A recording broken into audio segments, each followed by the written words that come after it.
Ndabahaye mwaramutse mwese canke mwiriwe bivanye no burunga herereye ubanywanyi mujate bakobana natwe ngaha kuri imbonesha kure mwe rudende bakiriza amakuru atosoye abarabana n'umutekano politike ubanye n'amakungu ndetse n'ubuzima bwa munsi bw'abanyagihugu. Turi mu gitondo cya kare kuri uyu munsi wa gatatu w'indwi kwigenekerezo rya 24 ukwezi kw'icenda 2025 tayari twinjiye kuri page zikomeye zanditseho amakuru aremereye arebana n'umutekano mu buseruko bwa leta iharanira idemokarasi ya Congo. Tigre Commando tayari zamaze kwipanga ku mirongo y'imbere warikare. Turaza kwinjira tubabwire ibijyanye na komando wewa bamaze kwambara urugamba bakoresheje ibimoto muri operation militaire. Turaza kandi kwakira umutama atubwira ibiri kubera mu gisagara cya Uvira aho bitangazwa ndetse byamaze kwemezwa ko igisirikare cya leta ya Congo na FDLB bari mu coalition defensive mu bice bicunga mu gisagara cya Uvira. Turinjira turebe ibiri kugenda biba. Turaza kwabwira ibijyanye na deployement initial des FARDC muri Warikare turebe uko bihagaze. Turabwira brigade de infanterie mécanisée yamaze kugezwa muri ibi bice. Turaza kandi kwabwira contrôle l'accès stratégique Mpeti Rusamambu ete bukumbirwa turebe quelle la situation. Tubabwira ibijyanye na patrouille offensive. Turaza ro kurebera hamwe ibiri kugenda vyibonekeza mu bice bitandukanye. Turababwira blocage stratégique de la FDNB à Uvira turebe makuru tugezeho agezeho avuga infiltration ennemi bizamaze kuba bizakofondorwa na Demiape muri ibi bice. Turabwira rero unité cadestrine twamaze kuba twafatwa mu gisagara cya Uvira. Turaza kandi kwabwira dispositif opérationnel uko ingabo zashyizwe ku mirongo. Première brigade de infanterie yamaze kugera mu bice bitandukanye ndetse na deuxième brigade Brand. Turabwira kandi troisième bataillon commando Tigre turebe uko bari gukora akazi kabo. Turaza kandi kwabwira ibiri kubera mu bice bitandukanye. Force spéciale commando marine tayari Tanganyika yamaze kwijagajaga n'amata akomeye harimo za vedette militaire ndetse n'ibindi bihambaye. Turaza kandi kwabwira ibijyanye na unité de reconnaissance muri ibi bice. Turaza kandi kurabiramwe ibijyanye na engagement sur la terre ku imirwano yatangiye ndetse nuko byifashe muri iki gitondo. Turabwira rero fait de situation uburyo bikomeje kugenda byumvikana amasasu aremereye. Turaza kandi kwabwira contre offensive uko bihagaze mu bice bya Rusamambu ahakomeje kugenda hagaragara ibidasanzwe. Turaza kandi no kwinjira mu bindi bice turabwire ibijyanye na tiré de barrage uko ibintu bikomeje kugenda byibonekeza.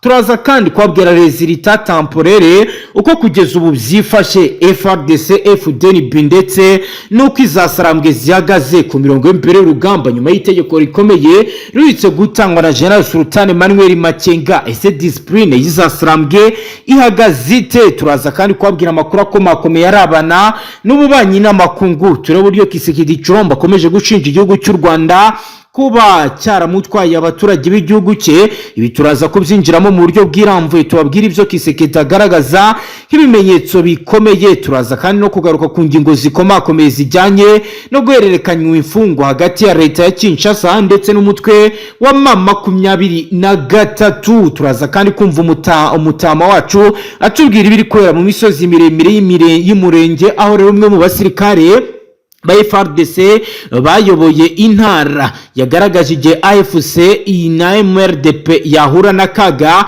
Turaza kuzinjiramo mu buryo bw'iramvuye turabiri ko biragenda vyibonekeza kuri ingingo ikomakomeye. Banywanyi muze tubane kuri page ikomeye yanditseho amakuru akomeye. Reka duhere kuri rapport opérationnel sur la déplacement stratégique des forces armées de République démocratique du Congo et la coordination avec la FDNB en un secteur du Uvira après l'information reçue par Demiape ETSNL bikaba rero bigaragaza raporo ikomeye igaragaza ibiri kuba nyuma y'uko hari amakuru akomeye ya gisirikare y'ubutasi yamaze gukusanywa na DEMIAP ndetse na Service National de Renseignement. Nga tubashyikiriza amakuru aremereye abarebana n'umutekano, politiki, ububanyi n'amakungu ndetse n'ubuzima bwa munsi bw'abanyagihugu. Mbere ko twakira umutama wacu, nimubanze munyemere tubanze tubabwira uko muri iki gitondo bizindutse mu bice bitandukanye, nyuma turahita tumwakira tubwira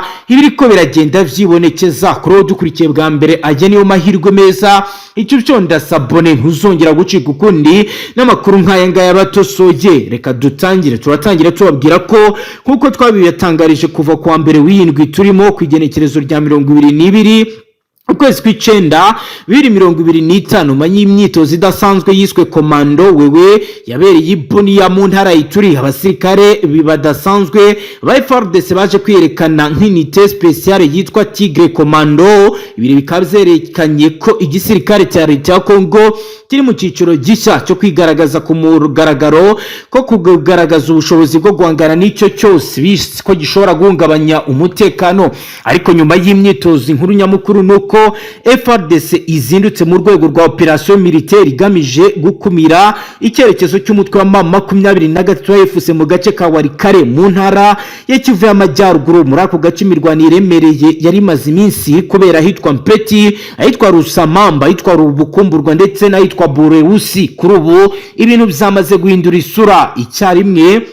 FDNB Force de Défense Nationale du Burundi kabiri gufatanya mu rwego rwo gukora ibitero bikomeye mu misozi ikikije igisagara cya Uvira hashingiwe ku makuru akomeye y'ubutasi. Renseignement militaire yatanzwe na DEMIAP, Détection militaire des activités anti-patrouille ndetse na SNE, Service National de Renseignement, Agence Nationale de Renseignement du Burundi. Imikoranire kaba yahaye imbaraga zikomeye coalition défensive aho bashyize ingabo za Kongo na Burundi mu rwego rwo gushicyusho bikomeje kugenda bigaragara hifashishwa imbaraga zidasanzwe kugeza ubu rero nkuko bizatangiye. Reka twinjire muri concept d'opération uko bihagaze. Turabwira ko déploiement initial des FARDC vs Warikare. Amakuru tugera avuga ko FARDC yashyize imbere brigade de infanterie mécanisée, brigade zifite imodoka z'intambara n'ibikoresho bikomeye kugira ngo zijye guhangana n'iterambere ry'umutwe wa M23 mu misozi icungamiye Uvira yose ndetse na Warikare. Umutekano ukomeje kugenda ukazwa ku gitigira intangere. Habosohotse kandi ordre de mission opérationnelle, itegeko rya gisirikare ryo gutangira urugamba risaba batayo ibice by'ingabo bitatu gukora mu wavre d'offensive nkuko biri kugenda bigaragara, aho bivuga ko bari gukora contre axe stratégique en Petit, Rusamambu, Bukumburwa no mu bindi bice bitandukanye. Muri urugendo compagnie de reconnaissance amatsinda y'ubutasi yatangiye gukora patrouille offensive kugira ngo amenye imihanda abarwanyi bashobora gukoreshamo bakora infiltration regare. Uko rero bigaragara FARDC yohereje amatsinda akomeye ya gisirikare ajyanye imodoka z'intambara hari gukoresha amabwiriza yo kugenzura umuhanda w'ingenzi uza Mpeti, Rusamambu, Bukumburwa. Ibi bikaba bigamije guhagarikaho AFC yashakaga guciga ibitero. FDNB yafashe kandi hote strategique cyangwa imisozi y'ingenzi yose ikikije umujyi wa Uvira kugira ngo bahagarike infiltration enemy kwinjira ku mwanzi. Bizamaze kuba byavumburwa na DEMIAP, bivuga ko bafite gahunda ikomeye muri ibi bikorwa. Amakuru yatanzwe na agent de renseignement ba DEMIAP ndetse na SNL yagaragaje ko M23 ifite unité clandestine, udutsiko twishe bafite gahunda yo kugerageza gufungura koridoro yo mu nkengero za Minembwe berekeza muri Kivu y'Amajyepfo nkuko amakuru adushyikira ariko arabisigura. FDNB yakoze mouvement de renseignement igikorwa mu buryo bw'amasasu adaturika hamwe gusa. Ubwo rero bakoreshaga positionnement enarque de secret, kwiyegeranya ku murongo mu buryo budasanzwe. FDNB ikaba yagiye kwigarura imisozi yose y'ingenzi ikikije igisagara cya Uvira ku buryo M23 idashobora kwanyura ngo ikomeze mu majyepfo. Biro bikaba byakozwe hashingiye ku makuru y'ubutasi yaturutse ku basirikare ba Kongo no mu nzego z'iperereza z'u Burundi. Reka tujye ku gice cya dispositif dispositif opérationnel kw'ingabo zashyizwe ku mirongo y'imbere y'urugamba. Duhere muri segiteri ya Walikale tubabwira uko deployment iri gukorwa ndetse nuko imicungire y'ibikorwa vya gisirikare biriko biragenda bibandanya bikorwa. Turabwira ko rero FRDC muri segiteri ya Walikale aho première brigade de infanterie yashyize ku murongo wa Mpeti ifite mission principale yo guhagarika M23 mu gihe cyose bagerageza gukora parese kwinjira ahantu n'imbaraga. Hari kandi deuxième brigade Brende yashyizwe mu gace kitwa Rusamambu ifite char regard imodoka z'intambara zoroshye hamwe na mortier 120 mm ndetse n'imbunda ziremereye. Hari kandi 3e bataillon commando Tigre bakaba bashyizwe ku murongo witwa Bukumburwa bafite inshingano zo gukora attaque surprise ibitero by'igitangaza mu masaha cyane y'urukerera. Bikaba rero nabyo bikomeje kugenda vyibonekeza. Ingabo za Kongo zashegeshe imirongo 3 y'ingenzi Mpeti, Rusamambu, Bukumburwa aho rero buri tsinda ryahawe inshingano ziyariye kurinda kugaba ibitero bikomeye no gukora ibitero bitunguranye kuko biri kugenda bigaragara. Hagati FDNB yamaze kudeployinga force special commando marine mu bice bya Tanganyika kugira ngo bagenzure inzira zose zishobora gukorwamo cyase kwinjirirwa n'abafite ibirwanisho binjira muri iki gice. Hari kandi brigade de terrari Rudre ahashyizwe mu misozi ya Kavimvira na Kiriba kaba rero yashyizweho batterie de disay ibikoresho bishobora kurasa drone zishobora gukoreshwa n'izasambwe mu butasi. Hari kandi unité de reconnaissance, hari abafite mission de surveillance na culturelle ubutasi bw'ijoro barifashisha jimeri influence nkuko biriko biragenda vyibonekeza. FDNB tayari yamaze gushyira abasirikare badasanzwe hafi ya Tanganyika, abandi bashyizwe mu misozi ya Kavimvira Kiriba bafite imbunda ziremereye mu gihe bivugwa ko operasiyo zikomeye kandi zikomeje. Ku mugoroba wo kuwa mbere ku igenekerezo rya 22 niba mwibuka neza inkuru zavugaga ko M23 yatangiye kugerageza kwinjira Mpeti.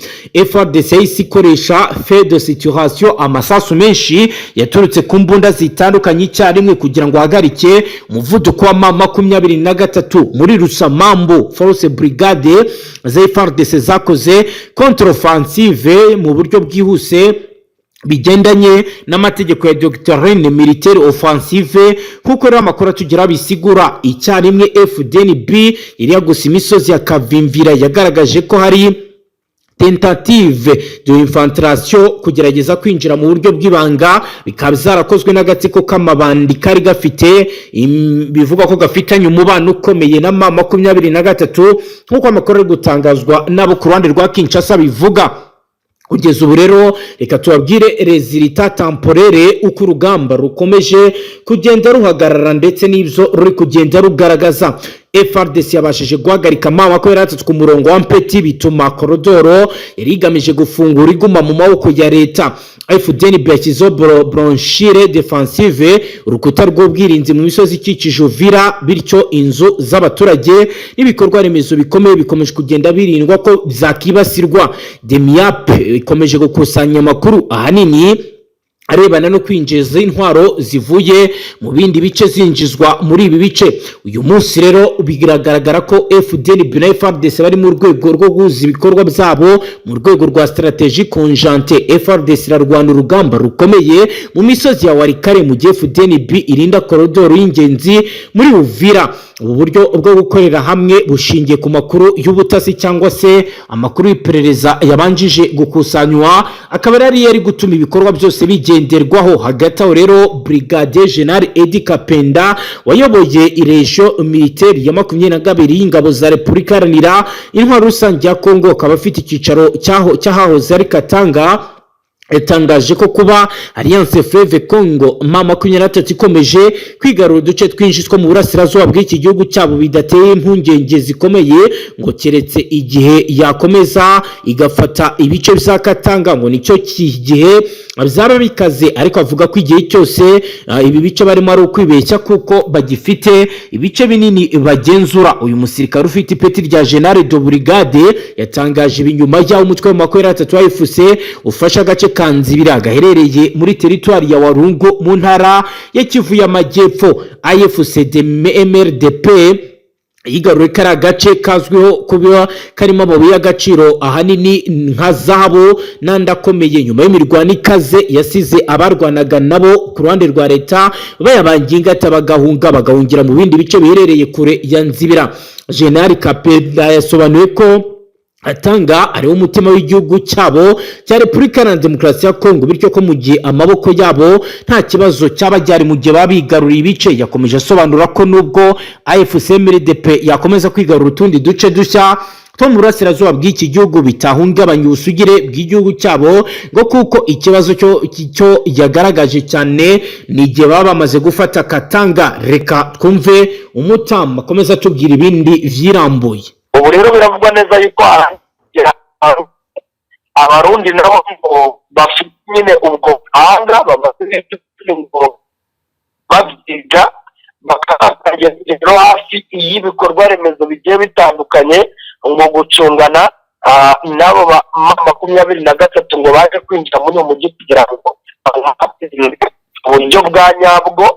Ubwo rero ari ibintu wavuga ngo byateje intambara y'imirwano, kuko wenda n'iturika ry'amasasu abantu bakomeje kugenda bumva, ndagira ngo bamenyeshe ko ari Balendo ziri gukora ibisa n'ubusahuzi n'ubundi mu bice bitandukanye, kuko ngira ngo harimo na bamwe bari batangiye guhunga b'abanyamurenge kubera yuko iminsi banakuye kuba bana muri uyu mujyi irimo yagiye gushira. Ubwo bari banatangiye kugira ngo nyine nibyo, ariko ntabwo ari bijya, ahubwo ayo masasu bumvishije ni ay'ubusahuzi. Ibyo ngibyo bya 23 n'abarundi birimo birakorwa ni ibintu biri tekinolojike, buri muntu wese atapfa kumenya, mbese ni ya makuru tuba twagiye tumenya bitewe n'uko ari bagenzi bacu baba bari muri izi nzego. Urumva rero ibintu biracyakomeye mu by'ukuri, impande zombi ziracyarebana y'ingwe. Uyu mujyi navuga yuko ukiri muri target. Nk'impinduka Mutama zaba zaratangiye kugenda zibonekeza kuva ryari bigaragaza ko ibyabaga byabitandukanye n'ibyabigiye kongera kuba? cyane urabona haciye kuva ku munsi w'ejo nibwo wabonaga cyane ku bikorwa remezo bigiye bitandukanye bifite uburemere. ubwo ndavuga ibikorwa by'intara byimukiye muri uyu mujyi wa Uvira, akavuga ibikorwa by'insengero zikomeye nka Eglise Catholique, amaparuwasi, navuga ibikorwa nka izi za amahoteli agiye akomakomeye agenda abamo cyane cyane abadiplomate ndetse n'abanyamahanga baba bakomakomeye bakora ibikorwa bitandukanye by'ubucuruzi. Abangaba bose uri kubona neza yuko amavene yaho harimo ikintu cyitwa umutekano wo ku rwego rwo hejuru cyane. Kandi rero usibye FARDC harimo abarundi benshi, nyine ni muri ubwo buryo ndi kubabwira ko ibintu bishobora kuba birimo bigenda bifata intera kurushaho. Nibyo ibintu bikomeje gufata indi ntera. Mutama rero ndagira ngo unyemerere tubwire abadukurikiye ibijyanye n'ibizindutse bibera Impeti, ubwo turagaruka n'ubundi tujyana no mu Minembwe nawe uduha ishusho y'ibiriko biribonekeza muri ivyo bice. Umutima w'uburasirazuba bwa Repubulika Iharanira Demokarasi ya Kongo wongeye gutungurwa n'urusaku rw'imbunda ziremereye. Amasasu yarashwaga na artillerie n'indege z'intambara zikaba rero zikomeje guhindura isura. Ni mu gitondo cyo kuwa mbere ndetse no kuri uyu wa kabiri nibwo ahitwa Mpeti mirometero 18 gusuvuye mu gisagara cya Pinga mujyi ukomeye muri teritwari wa Warikare hazikomeje kumvikana urusaku rw'imirwano hagati y'ingabo za leta ya Congo FARDC n'abarwanyi b'ihuriro rya Alliance Fleuve Congo. Kuva muri iki gitondo mu rukerera kugeza ku mugoroba byari bimaze kuba imirwano iremereye itari yarigeze iboneka muri aka gace mu minsi yashize, bizatumye abaturage bacika ibirindiro by'igisirikare bamwe bashyubwoba. Naho Mpeti ubwabo bahahindutse agace kari kubamo imirwano idasanzwe. Kuri uyu wa kabiri ku igenekerezo rya 23 kwezi kw'icyenda 2025 ibintu biracyari mu rungabangabo. Impande zombi zikomeje gucukura tranche z'ubwirinzi no gutegura offensive de grande évanouire no kwifashisha ikoranabuhanga ryo mu kirere no ku butaka mu rwego rwo gucunga intambara mu buryo burambye. raporo ya gisirikare iravuga ko FARDC yatangije igitero cya mbere mu rukerera rwo ku munsi w'ejo kuwa mbere. Byari ibitero byo ku rwego rwa Moavre offensive, aho ingabo zagerageje gutera mu mpande ebyiri zo Wampeti. Imwe force imwe yaturutse ku murongo yitwa Katobi, ibindi kandi baturuka yitwa Bukindi, ariko nyuma y'amasaha make abarwanyi ba AFC babashije kwihagararaho birangira FDLR FARDC basuye inyuma nk'uko amakuru adushyikira bisigura. FARDC ntibyabaye aho kuko no kuwa gatandatu hari kwigenekerezo rya 20 kwezi kw'icyenda yari yakoresheje envieux de champ Sukhoi 25 ndetse na drone de combat CH4 mu duce twa Masisi n'itwa Nyarusumba mu Kwingwa, Bibwe na Hembe. Uburyo bwo gukoresha ikirere bwari bwarateguwe mu gufasha urugamba rwa Mpeti. Kuwa kabiri iyi raporo iri guturuka muri Etat Major Opérationnel iragaragaza ko hateguwe gukoresha izindi ndege z'intambara mu gucukura neza no kuba barasa mu birindiro by'umwanzi. Ibiro bikaba byose bigaragaza superiorité aérienne. Uruhare rw'abaturage rero bitwa Bazarendo bifatanyije na FARDC muri iyi mirwano bikaba bivuga ko biri kwigaragaza aho bari gukoresha mu rwego rwa milase locale.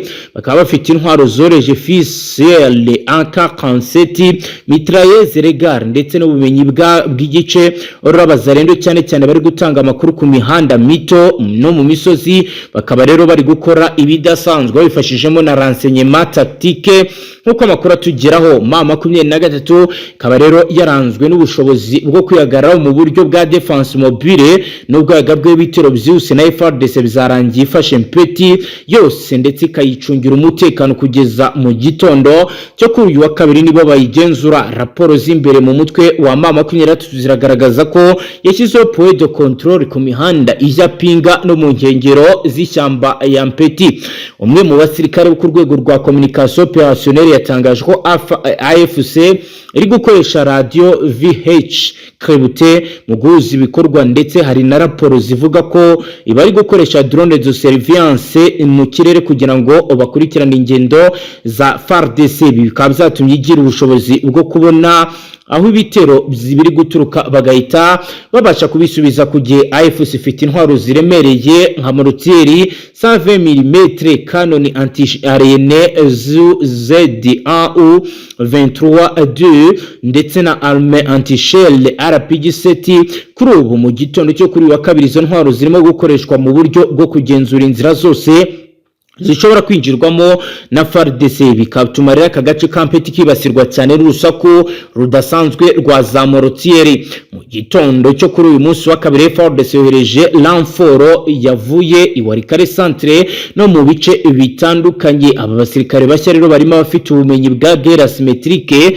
ndetse n'abashinzwe gucunga logistique. Hari gutegurwa igitero gishya gishobora kuba contre offensive coordonnée mu masaha buze kuza imbere. AFC irimo gucukura position defensive mu nkengero za Mpeti. Abasirikare bayo barashaka gukomeza gufata ibindi bice byegereye Pinga nk'icyerekezo gikurikira. Ibyo rero bikaba bisobanura ko uyu munsi ari uw'ingenzi kuko buri ruhande ruzindutse rukora imyitozo ikomeye kandi ihambaye. Ibihumbi by'abaturage kugeza ubu amakuru adushyikira avuga ko bavuye mu ngo zabo bahungira mu mashyamba, abandi bajya mu bindi bice bitandukanye. Rero bigaragara ko ariko garagara crise humanitaire kuko buri ruhande ruhifite ubwoba ko imirwano ishobora kuza gufata indi ntera.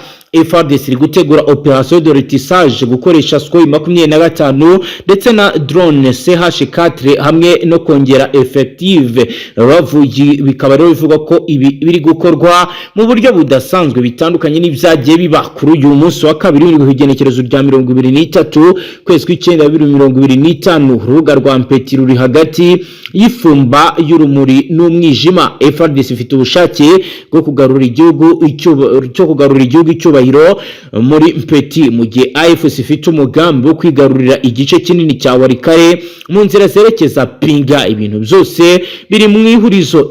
FARDC zabasha gukoresha imbaraga zayo mu ikoranabuhanga n'ingabo nyinshi isubiza icyerekezo Mpeti cyangwa AFC manga ko yatati zakomeza kurindira aka gace mu buryo budasanzwe yifashishwa ikoranabuhanga. Mutama rero tujyana i Walikale nibi biri kubera Pinga mbere yuko turi buze kujya kuri Vital Kamere. Mutama uratwumva? Mutamu uratwumva?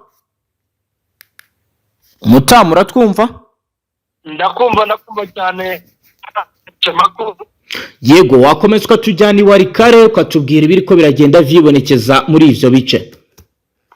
Nukuvuga ngo warikare rero iyi mirwano yerekera agara neza yuko ushobora gukomeza kugenda yigiraho ingaruka kubera yuko mu bintu bitandukanye. Yego. Twagiye twumva amakuru yo ku kibuga cy'indege cya Pinga. Yego. cyane indege, ariko ni indege ntoya kubera yuko iki kibuga ntabwo ari ikibuga kigomba kuzajya gihagurukiraho indege nini. Yego. Rero zigomba guhagurukira aha ngaha ngo ni indege za Don TH n'ubundi -4 nizo zirimo ziragenda zigaragara guhagurukira aha ngaha. Yego. Hari aje kurebera hamwe ngo babona imyitozo iyo bakoze nyine yuko bagomba kuyigaragaza cyangwa se bakagaragaza nyine mu by'ukuri ibyo bakoze. Bari baje rero kureba ikibuga cy'indege ko bakoresha nyine amakontororo. Yego. Nyine bijyana bikunda iyi Warikare ndetse n'amatisi tutibagiwe rero n'ibice bya Teritwari ya Rucuru kuko nayo irimo iratekerezwaho cyane ngo n'igisirikare cya leta ko FARDC naho bayivuga mu bintu bitandukanye. Biragaragara neza yuko hazaba intambara ikomeye kubera yuko ngubwo hari amakuru avuga yuko hari na kimwe mu gikundi cy'aba special force ba FARDC. Yego. Bo muri Hibu special force. Yego. Bivugwa yuko bavanywe mu kazi bari basanzwe bakora bakaba baje n'ubundi muri iyi ntambara ubwo bavuye nyine Kinshasa. Naho baherutse kurandinga n'ubundi baza aha ngaha muri Warikare. Byumvikane ko rero ibintu mu by'ukuri bitoroshye, situation ntabwo yoroshye. Abo muri Wazalendo nk'abo kwa Janvier Kalayire batangiye kujya mu misozi n'ubundi yegereye cyane Teritwari ya, ariko nanone ubwo ku ruhande rwa Warikare. Yego. Bigaragara ko n'ubundi nabo bashobora kugira gute kuza kugaba ibitero mu buryo budasanzwe, ibitero siga mu by'ukuri. Situation rero mu by'ukuri ntabwo rwose yoroshye. Biragaragara neza yuko intambara turi mu gihe cyayo mu buryo bugaragara. Mu Minembwe ho avugwayo nayahe kugeza ubu Mutamu? Muri Minembwe mu bihe bitandukanye hari hakomeje kugenda hagaragara, ngira ngo ejo twari turimo tuvuga ku basirikare bagera kuri 200 b'u Burundi baje. Yego. Biravugwa yuko bagiye basanga abagenzi babo mu makampu ari n'ubundi mu bice byegereye cyane abaturage. Ubwo ndavuga muri ibi bice bya Mikenke ndetse n'ibi bice byo mu Minembwe. Yego. Ni ahantu mu by'ukuri wavuga yuko nanone hatari hagera abasirikare benshi cyane ugereranyije n'abo biri guteganywa yuko ngo bashobora kuzahagera, kuko nk'ubwo ngo bategereje n'ibikoresho mirongo twasimo tubabwira ibikoresho byaranditse nako byaje mu bwato bigomba guhingukira Uvira ariko bitari byagera muri iyi misozi miremire y'Umurenge. Yego. Ibi byose rero bikaba birimo biratuma abaturage bagira ubwoba bavuga bati hano hagiye kuba intambara. Gusa nanone hakaba hakomeje kugenda haba inama zitandukanye z'umutwe wa 23 ubwo na MRDP twirwanaho, dore ko MRDP twirwanaho nibo benshi muri ibi bice by'Umurenge. Yego. Babwira abaturage yuko ngo bagomba kuzabaproteja bamwe, ndetse bakaba bakomeje kugenda bakora ikijyanye n'amasomo y'ibijyanye no gutanga cyane inzira ku barwanyi kugira ngo bajye mu mirwano, ariko abaturage bo ngo bari safe. Ubwo ni kwa kundi nyine babakorera amakorodori yo kunyuramo bahunga, bakabereka ibice bishobora kuba byaterwa cyangwa se ibyo aho amakuru ngo bagiye bakurura, bakabereka uko ibintu bimeze. Ubwo ni mu bice nyine umutwe wa 23 ndetse na twirwanaho bagenzura, ariko nabyo ni ibintu ubona yuko bitoroshye ku buryo umuntu atavuga ngo bifite organisation ku buryo umuturage azakomeza kurindwa mu buryo bwuzuye. Mutama aragira ngo unyemerere turabire hamwe ibiri kuvugwa kuri Vitali Kamere. Aho rero Vitali Kamere yeguye ku mwanya wa perezida w'inteko nshingamategeko muri Repubulika Iharanira Intwaro Rusange ya Kongo, avuga ko yeguye ku mpamvu ze bwite. Umwuka mubi wari umaze gututumba ugeze ku rundi rwego mu nteko nshingamategeko nyuma yuko abadepite barenga 200 bashyize umukono ku nyandiko isaba kweguza bamwe mu bayobozi bayo uretse vice perezida wa mbere n'uwa kabiri. Ku rundi ruhande abatavuga rumwe n'ubutegetsi bwa Felix Antoine Tshisekedi bo basanga kwegura kwa Vitali Kamere bisa no kwigizayo ngo babone uko ahindura itegeko nshinga. Umuryango Ijwi ry'Abaturage kivugira utagira kivugira wagaragaje ko ibibazo bya politiki bikomeje kuba kubera mu nteko nshingamategeko ya leta Iharanira Intwaro Rusange ya Kongo bishobora kudindiza ikemurwa ry'ibibazo birimo iby'umutekano muke. Useruko bw'iki gihugu wasabiza bari mu nteko nshingamategeko gukorana ubushishozi kugira ngo ibibazo bigaragaramo bikemurwe mu maguru mashya. Vitali Kamere yaherukaga kwitaba akanama k'agateganyo gashinzwe gusuzuma impapuro zimurega we n'abandi bayobozi 4 mu biro ku wa gatanu ku igenekerezo rya 19 ukwezi kw'icyenda 2025 asubiza ibibazo yabazwaga ashize amanga. Ako kanama kari kayobowe na Depite Peter Kazadi wa UDPS ishyaka rya Tshisekedi kashyizweho ku wa gatatu ushize mu nama y'inteko rusange, karimo abo mu mitwe yombi y'inteko nshingamategeko nka Jean Baudouin Mayo UNC, Gilbert Kakonde DA TDC, Vitali Wesize wa AFDCA, Augustine Murumba Kanza wa ATAU ndetse na Celestine Okata UBS rya Tshisekedi. Aba bandi bumviswe harimo umwanditsi w'ibiro witwa Jack Njori, uwungirije Dominique Munogo, umucungamutungo Kashimani Poripori, uwungirije Grace Nema bumvishwe ku wa gatandatu. Ku igenekerezo rya 22 ukwezi kw'icyenda nibwo Vitali Kamere yeguye ku buyobozi bw'inteko nshingamategeko ya Repubulika Iharanira Demokarasi ya Kongo. Iki cyemezo kikaba cyaraje nyuma y'iminsi mike y'uruhuri rw'amakimbirane yazamuwe n'impapuro zatanzwe n'abadepite ba UDPS n'abandi bo mu mashyaka atandukanye bamushinja imicungire mibi no kubangamira inyungu z'inteko. Ukwegura kwa Vitali Kamere bikaba bifunguye inzira y'amatora yihuse y'abagize ibiro by'inteko bashya mu gihe ku buryo bw'agateganyo biyobowe na vice perezida Isaac Chirumbayi. Ejo hazaza inteko nshingamategeko ya Repubulika ya Demokarasi ya Kongo yari ikiri mu rujijo. Mu kwezi kwa Gicurasi 2025 nibwo Vitali Kamere yatorewe kuba perezida w'inteko nshingamategeko umutwe w'abadepite muri Repubulika ya Demokarasi ya Kongo, atowe n'abadepite 371 kuri 407 batoye. So bwa mbere yaragiye kuri uwo mwanya kuko yabikoze kuva muri 2006 kugeza muri 2009. Uyu munyapolitiki yakoze imirimo itandukanye muri leta ku butegetsi bwa Mobutu Sese Seko wa Zabanga, ubwo Laurent Désiré Kabila na Joseph, ndetse no ku bwa Joseph Kabila ndetse no ku bwa Laurent Désiré Kabila. Ku bwa Tshisekedi yabaye umuyobozi w'ibiro by'umukuru w'igihugu kugeza ubwo atawe muri yombe muri 2020 akurikiranwe kunyereza miliyoni 50 z'amadolari nyuma y'imyaka 2 Kamere afungiye muri gereza nkuru ya Makra. Yagizwe umwere muri 2022. Mu 2023 Perezida Tshisekedi amugira minisitiri w'intebe wungirije ushinzwe ubukungu. Kwinjira muri iri huriro kwatumye Kamere n'ishyaka UNC yashinze rishyigikira kandidatire ya Tshisekedi mu matora yabaye muri 2023. Amajwi yavuye muri aya mashyaka agize Union Sacrée yafashije uyu mukuru w'igihugu kubona intsinzi nini ku majwi angana na 73.47%.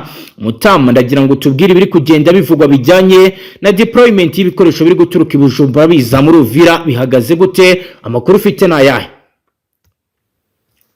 Ni ukuvuga ngo muri ibi bice cyane cyane bya Uvira by'umwihariko haracyakomeje gukoreshwa ikiyaga Tanganyika. Yego,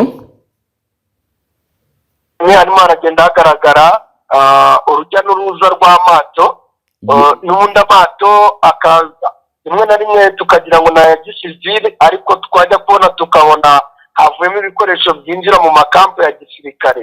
yego nk'ubu ngubu neza neza ku cyambu cyitwa Akarimabenge, yego ambukiye ubwato bugera kuri butatu. ubwo bwato butatu bukaba bwari burimo ibikoresho cyane cyane byiganjemo n'ubundi amashitingi ya gisirikare. bigaragara neza yuko hari aho bagomba kujya gushinga amakampu n'ubundi mu mashyamba. yego ubundi bwato bwaje bwo bwari burimo ikigaragara byagaragaraga neza yuko ari ibijyanye n'ibitoro, bwo bivunze navuga yuko bwo bwari bunaturutse muri Tanzania. yego ibitoro ariko nabyo bigaragara neza yuko byahise n'ubundi byerekezwa ku mamodoka asanzwe afite ibitoro bya gisirikare. yego hafi na Operize Eden City naho hambukiye ubwato tugeze mu by'ubwatsi hafi y'amahoteli. mu bwato bwo bwari burimo ikintu cyitwa amasasu ndetse n'imbunda, izi ngizi ntoya za karacinikonse mu makuru twarangije kumenya. ibi nabyo bikaba ari ibigomba kwerekezwa mu misozi miremire ngo y'Umurenge, aribyo nakubwiraga by'aba basirikare baherutse kugerayo. bigaragara neza yuko rero intambara iri gutegurwa mu buryo bukomeye. Satira, ibi bice bya Kivu y'Amajyaruguru birimo biragenda biberamo imirwano muri iyi minsi cyangwa se muri iki gihe.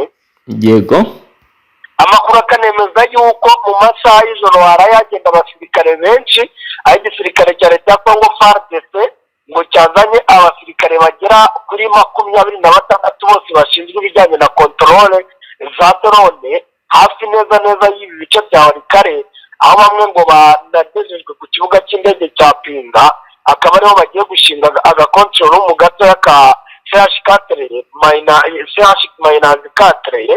yego ubu rero byumvikane neza yuko ibintu bigiye gukomeza kurushaho gukomera. abantu bamwe bari bagize ngo iyi ntambara yo muri Kivu y'Amajyaruguru niyo kujijisha ngo kugira ngo muri Sud Kivu hakomeze habe hubwa imirwano mu by'ukuri itavugwa, ariko ikigaragara ni uko ibi bice bigiye kuba intambara ikomeye cyane yewe kurusha n'iyaba ahubwo yarigeze kuhaba, dore ko ibi ngibi ni ibice umutwe wa 23 wari warafashe, wari waragerageje nako kugenda ufata, ariko kubera ibijyanye mpuzamahanga cyane ibiganiro bari barimo i Doha ndetse n'ibyagiye bibera muri Leta Zunze Ubumwe za Amerika nibyo byatumye basubira inyuma. ubu rero ikigaragara ngo nyuma yo kubona yuko Tshisekedi nawe afite gahunda yo gukomeza kurwana ndetse no kubona uburyo ki ingabo z'u Burundi muri Sud Kivu nazo zakamejeje, baravuga yuko amakuru barimo barama abaturage batoya ngaho ngo barabona 23 igiye kuzamuka n'ubundi igakomeza gufata ibice bya Kivu y'Amajyaruguru. ngo niho hantu hari ahoroshye cyane cyane ko barimo baranagenda basatira ibice birimo abarwanyi bafite umutima nk'uwabo, niko umuntu yavuga nk'abarwanyi ba Toma Rubanga bari muri za Ituri, umuntu yavuga nk'abarwanyi bari n'ubundi nanone muri Ituri b'umugabo witwa Colonel Kayina za PRP. ubwo ngira ngo rero urumva ko mu by'ukuri situation ahangaha igiye gukomera bikomeye. FARDC gusa nayo yabimenye, iragaragaza neza yuko igiye gutegura intambara ikomeye cyane ngo yo gusubiza inyuma uwo bita umwanzi ari wo 23, mu gihe 23 bo baba bavuga yuko nabo ari abana b'igihugu ngo bagomba kugira gutya bagakora icyitwa impinduramatwara. nibyo Mutama, reka duhite dukomereza n'ubundi kuri Poe Zero turebe kugenda biba mbere yuko dukomeza n'andi makuru.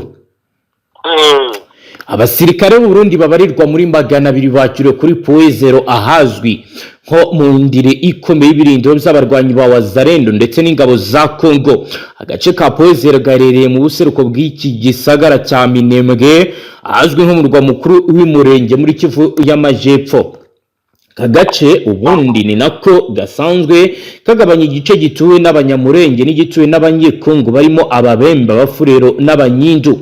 Ihuriro ry'ingabo zirwana ku ruhande rwa leta zirimo umutwe wa FDLR wa Zarendo n'ingabo za leta iharanira intwaro rusange ya Kongo zikaba zashinze ibirindiro bisazo mwakara gace nyuma y'aho umutwe wa 23 ndetse na twirwaneho uzirukanye mu Minembwe na Mikenke mu kwezi kwa kabiri k'uyu mwaka turimo. Amakuru twamenye nuko ku munsi wo kuwa gatandatu kw'igenekerezo rya 20 kwezi kw'icenda 2025 abasirikare benshi b'u Burundi basesekaye muri aka gace kandi bakaba baraje bafite ibikoresho bihambaye bigaragara ko biteguye urugamba. Amakuru aragaragaza ko izi ngabo z'u Burundi zageze kuri point zero ziturutse mu Bibogobogo aho zari zisanzwe zikorera nyuma yaho zivuye i Burundi. Aya makuru akomeza avuga ko zije kuri uwa mugambi zahozemo wo kurwana na twirwaneho mu buryo budasanzwe. Ubuhamya bwatanzwe n'abaturage buragira buti ku mugoroba w'ejo kuwa gatandatu abasirikare benshi b'u Burundi bakiriwe kuri point zero baje baturuka Bibogobogo hagiye gukorwa ibitero mu duce twa Minembwe na Mikenke hatuwe cyane n'abanyamurenge. Ibitero ku banyamurenge muri utwo duce byaherukaga kubigabwa mu ntangiriro z'uku kwezi, ahanini byagabwe mu Mikenke mu nkengero za centre ya Minembwe, bikaba bivuga ko baturutse muri Kivu y'Amajyepfo na Rugezi. Ni ibitero birangira umutwe wa twirwaneho n'uwa 23 urwana mu buryo budasanzwe kuri uyu mitwe yombi kabigenzura hafi igice cyose cy'imisozi miremire y'Imirenge muri Kivu y'Amajyepfo. Ngayo nguko rero Mutama rukomeza utubwira n'ibindi. Mu yandi makuru rero aka kanya maze kwakira nanone amakuru, ariko muri navuga yuko ntabwo ndamenya neza location ko ariyo irimo iravugwa. Ni amakuru afite n'ifo nako na video bigaragaza neza yuko ari abazalendo biganjemo barimo barurira ubwato buriya bw'ibiti ariko bugira na moteri ntoya. Yego. Uwamaye amakuru yamaye mu rurimi rw'icyongereza, wenda turagerageza gufatanya bwana bamenyesha amakuru dushyire mu rurimi rw'ikirundi cyangwa ikinyarwanda abantu babasha kwisanzuramo. Yego. Yambwiye ati the news from Uvira the following amakuru ari guturuka Uvira. Yego. Advantage of the region of ASMM23, certain elements of FRDC are already beginning to leave Uvira in the direction of Karemi. They say that they cannot die because of Tshisekedi. Nukuvuga ngo wenda umuntu agenekereje gushyira mu ndimi twisanzuramo. Yego. Arambwira ati amakuru aturuka muri Uvira aje no kumereza amavideo agaragaza ko kuburyo abazarendo barimo barurira amato, ariko simenya neza nimba ko iki cyerekezo arimo aravuga bari kwerekezamo aricyo sindanamenya neza. Gusa ndabona byo ibice ari byo muri Uvira. Ati bavuze yuko bagomba kuva muri ibi bice bya Uvira kubera ngo kwataka kwa AFC na ASM na gatatu. Yego. Ati abaFARDC ndetse n'abazalendo batangiye gufunga Uvira bayivamo berekeza muri Karemi. Ngira ngo urabizi ko ariyo kuhagera no gukoresha ubwato byanga bikunda. Yego. Ugaca uciye kuri Lake Tanganyika ngo ntabwo ngo bashobora gupfa ngo kubera Tshisekedi. Ubwo ndakomeje gushakisha amakuru vrema kugira ngo mu by'ukuri nze kumenya nimba koko ibintu byabo ari byo, kuko izo ndimo ntabwo cyanyemerera kubona neza amakuru ahagije. Gusa video yo ndayifite evidence, ngira ngo ubwo ngubwo turakomeza kureba nimba koko ari ya nyayo. Yego, ibi rero ni bibaye n'ubundi mu gihuriro Alliance Fleuve Congo rurwanya ubutegetsi bwa leta y'intwaro rusange ya Congo ryamaze kuboza kandi gace gaherereye muri territoire ya Walungu mu ntara Kivu y'Amajyepfo nyuma y'imirwano ikaze ahuje abarwanyi bo mu ihuriro rya AFC MRDP n'ingabo zirwana ku ruhande rwa leta ya Congo. imirwano yahuzaga impande zombi yatangiye agana ku isi ya 2 z'igitondo ku wa Mungu ku igenekerezo rya 21 ukwezi kw'icenda 2025. Ikaba yari imirwano yaberaga mu gace kahitwa Nzibira mu teritwari ya Walungu mu ntara Kivu y'Amajyepfo. Ni imirwano amakuru agaragaza ko kari agace yasize umutwe wa AFC M23 MRDP kigaruwe nyuma yo kwirukanwamo ingabo zirimo izo Burundi, za Repubulika ya Demokarasi ya Kongo n'imitwe yitwaje intwaro ya Wazalendo FDLR. Iyi Nzibira uyu mutwe wafashe na gace gaherereyemo umupaka ugabanya teritwari ya Walungu na Mwenga, kakaba kandi kari ku ntera kilometero 10 uvuye muri santere ya Kaniro nayo AFC yabohoje mu kwezi gushize. Gufata Nzibira bije byiyongera ku bindi bice byinshi uyu mutwe wafashe mu minsi ishize birimo santere ya Kiziba, Kaniro, Buhari, Ruwinja n'ibindi bice bitandukanye. Tukaba rero turi bukurikirane ibindi bikomeje kugenda biba bijyanye nuko kuri ubu kwigarura ibice bitandukanye bikomeje kugenda vyigaragaza. Mutama rero mbere ko turi buze kwinjira mu makuru akomakomeye, ndagira ngo banze tubwire situation iri kuri linye y'ibivugwa ko hari gukorwa deployment ibikoresho bituruka i Burundi bizanwa Uvira. Duhite kwinjira kuri page iremereye yanditseho amakuru arabana na diplomasi ko Kisekedi yamaze kugera muri Leta Zunze Ubumwe za Amerika. Yego, ni ukuvuga ngo amakuru narangije kwakira n'ubundi nk'uko uri kumva nimo ndagenda ngerageza gukurura amakuru yo ku kiyaga cya Tanganyika, niho harimo haragenda hagaragara urujya n'uruza cyane cyane rw'abagenda ndetse n'abagaruka mu bihe bitandukanye bakoresheje amazi. Yego, nyuma hari abasirikare wumvishije bazamuwe bajyanwa muri Walungu, abasirikare babo b'u Burundi. Yego, bikanatera ubwoba rwose abaturage bahatuye kuko biriya ibice cyane cyane birimo abo mu bwoko bw'abanyamurenge, kandi kugira ngo warabyumvishe ko muri iyi minsi bavuga ko ngo izi ngabo z'u Burundi ndetse ngo na FARDC na Wazalendo na FDLR ngo bamereye nabi, ndetse harimo n'abo batangiye kubyita ngo ko bashaka kuhakorera jenoside. Urumva bifite uburemere. yego, hari rero n'amakuru twatangiye kwakira iby'ubwato n'ubundi bundi bushya, ntabwo ari bwa bundi twigeze kubabwira bwari bumaze igihe buri muri Tanganyika, bwo bwageze igihe bubona inzira y'umuhengeri, umuhengeri nyine uragabanuka buraza. Hari ubwato bubiri buzanye ibikoresho bugomba kugera muri Uvira bitabaye ibyanga ku isaha y'isa 10:30 z'umugoroba. Bivugwa ko ibi bikoresho ngo byiganjemo imbunda ntoya ndetse hakiganzamo n'amasasu y'inini, ariko ibingibi nyine bikoreshwa muri za terari nini. yego, Bikanavugwa ko ngo harimo n'ibikoresho n'ubundi bijyanye na control technique y'ibijyanye na tekinoloji militaire, cyane cyane mu bijyanye no gukora bino baba barimo barakoresha mu gucunga umutekano w'ijoro ndetse no kumenya buri kimwe gitambutse, harimo ama night vision goggles ndetse na za GPS ndetse na GMR zo ku rwego ngo rwo hejuru. Izo ngizo zo zikaba ngo zinatwawe muri frigo, kuko burango ntabwo biba bigomba kugira gute, ntabwo biba bigomba gupfa. Urumva rero ni ibibazo bikomeye cyane, barimo bararwana nabyo mu buryo bukomeye. yego. Mutama ngemera noneho tujye ku makuru avugwa mu bubanyi n'amakungu aho Kisekedi yamaze kugera muri Leta Zunze Ubumwe za Amerika. Perezida wa Repubulika Iharanira Demokarasi ya Congo Son Excellence Felix Antoine Kisekedi Chilombo yageze New York muri Leta Zunze Ubumwe za Amerika, aho yagezeho ku mugoroba w'ejo ku wa Mungu ku igenekerezo rya 21 kwezi kw'icenda 2025, aho yitabiriye inama rusange y'umuryango w'abibumbye UN izaterana ku nshuro ya 80. Bikaba byitezwe ko azongera gutakambira amahanga ngo ashyigikire ikinyoma cya leta y'uko muri Kongo habaye jenoside yakorewe abahutu basanzwe bita Genocoste. Ni ikinyoma ubutegetsi bwa leta n'intwaro rusange ya Kongo cyase n'ibyo bavuga bijyanye n'ibimaze igihe kigaragara aho Kisekedi amaze ijya akwirakwiza ibingibi, bamwe bakavuga ko bifite impamvu za politike zituma abivuga, abandi bakagenda banabishakira izindi nyito mu bundi buryo.